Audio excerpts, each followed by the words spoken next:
अगर आप भी चाहते हैं मनीष म्यूजिक भोजपुरी के वीडियो सबसे पहले आप तक पहुंचे तो लाल बटन के दबाकर चैनल को सब्सक्राइब जरूर करें और साथ में बेल आइकन को दबाना न भूलें।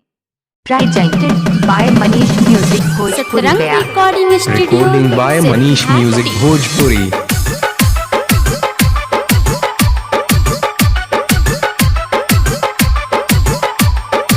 Mix by Sonu Kushwaha. Recording by Manish music Bhojpuri Gaya. देहब चांदी के पायल सोना के नाथिया, सोना के नाथिया, सोना के नाथिया। देहब चांदी के पायल सोना के नाथिया, मिले आना ये गोरी रवि बाहर रातिया, हो मिले आना ये गोरी तो बाहर रातिया। हम करब इंतजार बिछा के खाटिया, हम करब इंतजार बिछा के खाटिया, मिले आना ये गोरी रवि बाहर रातिया, हो मिले आना ये गोरी तो बाहर रातिया।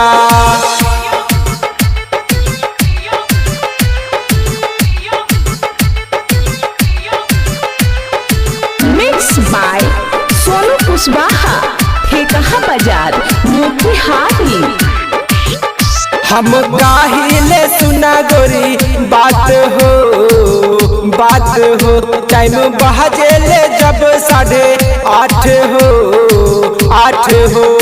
रवि बाहर रातिया, रवि बाहर रातिया। हम गाहिले सुना गोरी बात हो, बात हो। टाइम बहजेले जब 8:30 हो, 8 हो। देहब गहला के हार गोरी 9 लाखिया, देहब गहला के हार गोरी 9 लाखिया। मिले आना ये गोरी रवि बाहर रातिया, ओ मिले आना ये गोरी तो बाहर रातिया।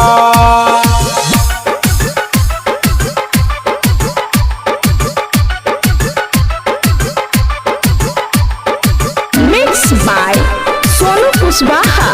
ठेकहा बाजार मोतिहारी।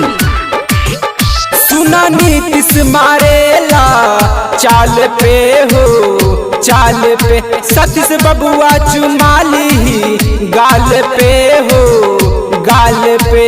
रवि बाहर रातिया, रवि बाहर रातिया। सुना नीतीश मारेला चाल पे हो, चाल पे। सतीश बबुआ चुमाली गाल पे हो, गाल पे। कहे संजय संतोष नहीं टला बतिया, कहे आरती और रेणु नहीं टला बतिया। मिले आना ये गोरी रवि बार रातिया, हो मिले आना ये गोरी तो बार रातिया।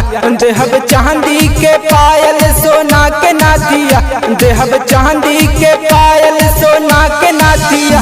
मिले आना ये गोरी रवि बार रातिया, हो मिले आना ये गोरी रवि बाहर रातिया। Recording by Manish music Bhojpuri.